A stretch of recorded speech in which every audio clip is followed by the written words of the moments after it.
Armada tempur TNI siaga perang di Laut Jawa, ada apa?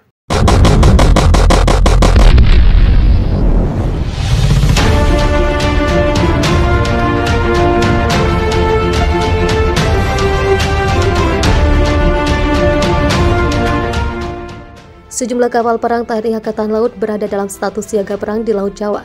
Armada tempur TNI Angkatan Laut sudah memasuki tahap gerakan menuju sasaran 1 dengan formasi menyerang Sabtu 23 Oktober 2021.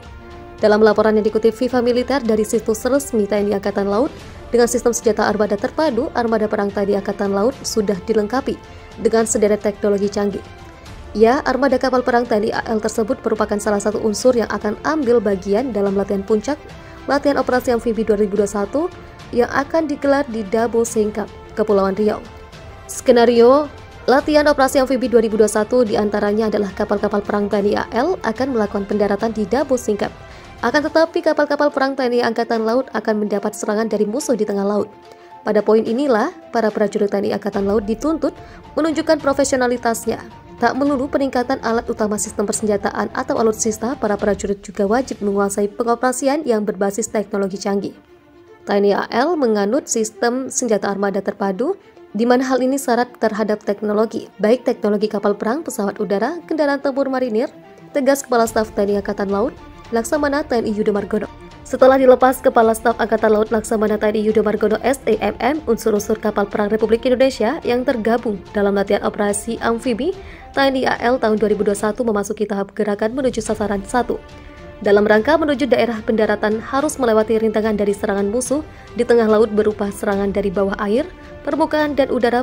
Demikian salah satu skenario latihan operasi amfibi 2021 di Dabo Singkep tahun ini.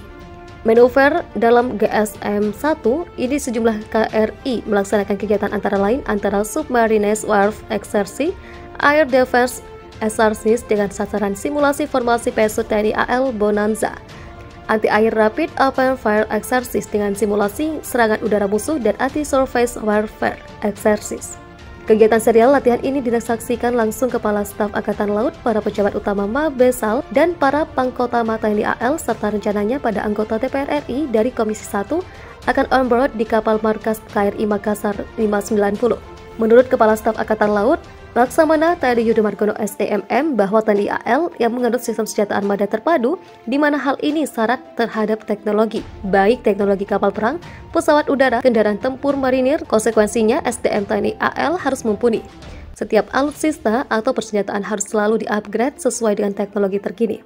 Menciptakan kemampuan TNI AL yang tangguh, profesional, dan modern, peran SDM merupakan kunci utama, mengingat filosofi TNI AL bukan manusia yang dipersenjatai, tetapi senjata yang diawaki.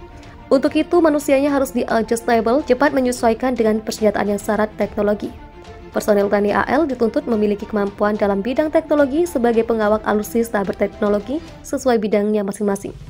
Dalam serial latihan ini menunjukkan profesionalisme para prajurit TNI AL dalam mengoperasikan alutsista, sehingga prajurit TNI AL mampu sebagai pengawal kekuatan teknologi.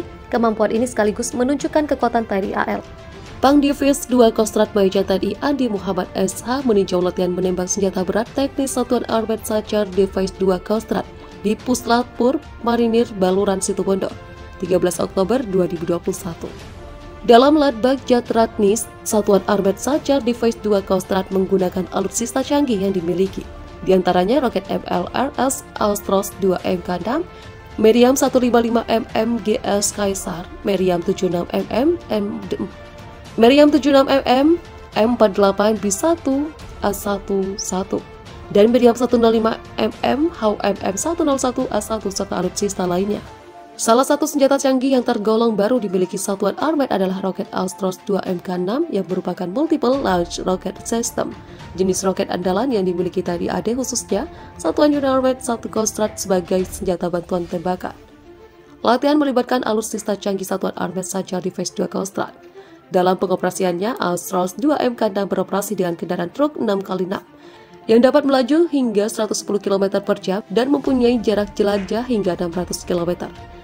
Alutsista canggih lainnya adalah Meriam 155mm Kaisar yang dilengkapi sistem terkomputerisasi dan otomatis. Senjata ini merupakan kebanggaan Satuan Unit 12 Kostrat. Latihan dilaksanakan sesuai dengan program latihan tahun 2021 dalam melaksanakan Bekcaktranis yang merupakan salah satu cara untuk meningkatkan profesionalisme dan mengasah kemampuan dalam bertempur. Dalam peninjauan, Pang Divis 2 Kostrad mengaku bangga atas semangat prajurit Armet dalam melaksanakan latihan menembak senjata berat. Latihan untuk meningkatkan profesionalisme dan mengasah kemampuan prajurit sebagai satuan yang mengawaki alutsista tercanggih TNI AD harus diimbangi dengan meningkatkan keahlian dan ketangkasan prajurit dalam mengoperasionalkannya sehingga kemampuan serta profesionalisme setiap prajurit dalam mendukung tugas pokok TNI AD lebih teruji, ujar Pang Divis 2.